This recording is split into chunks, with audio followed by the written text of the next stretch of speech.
Hello everyone and welcome to Mission Alive. I've told you many times of the boat trips I made when I was living in Milne Bay. When I first went to Milne Bay, I was told I was going to be a boat missionary. My father asked me what that meant. I said I didn't know, but I soon found out. If you want to go from one place to another, you had to go by boat. So another time I told you that every year we went from the Trobes into Sydney for Christmas. How we looked forward to that gathering. Out on the Trobes, there were just three of us together, three sisters working together, and the priests and the brothers, yes. And in Sadia, everybody came in from the different islands. In the Bible it says, they will stream to you, Jerusalem. Your exile will come back streaming to you from all the different directions. And that's what it was like at Sadia at Christmas time. From the east, from the west, from the north and the south, we'd all come streaming by boat into Sadia. So this year we had some Christian brothers staying with us. One of them was to be appointed superior of an important mission station.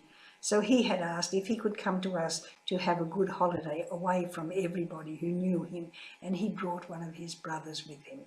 So they came and they had a lovely time at the Trobes for Christmas. Then after Christmas, we said, now it's time to go. So they packed up their things and we packed up, and we were leaving next morning at 4 o'clock. Father said, remember, everybody up early, we're leaving here at 4 o'clock.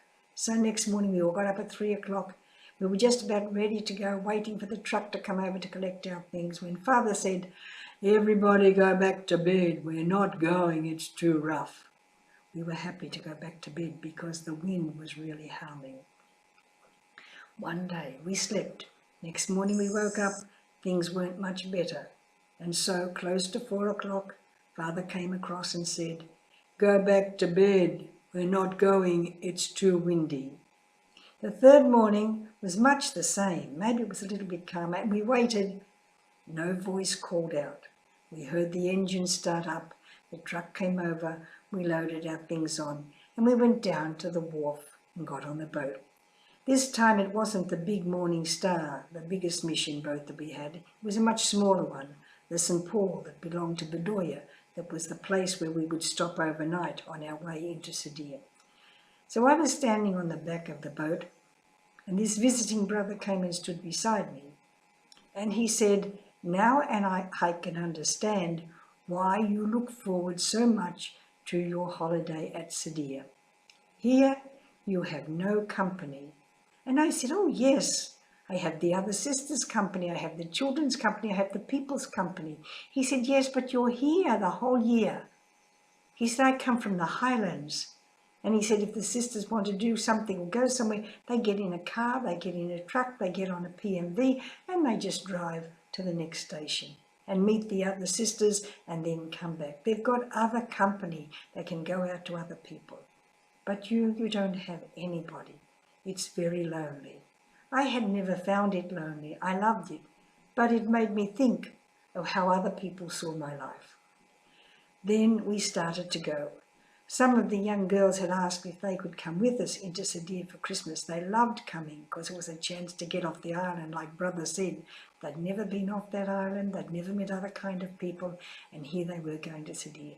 But they were so frightened. Sister, they said, it's so rough, tell Father to turn back, tell Father to turn back. I said, no, Father and the captain are in charge. They'll make the decisions. We just sit. So we sat on the deck and we hung on to each other. And I think everybody prayed. Everybody prayed. We didn't pray out loud because the wind was just, whoo, carrying our words away. It was blowing, it was rough, and we were still inside the reef. We'd left Bowley Point, we'd come out into the lagoon area, and yet here it was so rough, so rough. Oh, turn back, they said, turn back, it's too rough, we'll be dead, sister, we'll be dead. No, I said, we'll just wait for Father and the captain to look after us. So we went on the boat rocking and everybody hanging on to whatever they could hang on to, pipes or ropes or sticks or anything that was standing still. And finally we came to the mouth of the reef. We went through the passageway out into the open sea where it was going to be much worse. And what happened? Somehow we came out into calm waters. Oh, we were all so surprised. The boat stopped rocking. We seemed to still be rocking, but the boat stopped jumping, rolling up and down, bucking like a wild horse. It just started to sail on smooth waters. It went along so nicely. We had a lovely trip. So God brings unexpected joys and pleasures into our life. Make sure you're ready to receive them. Don't be growling about what's awful about now. Wait for what God has to bring you and be prepared for when it comes.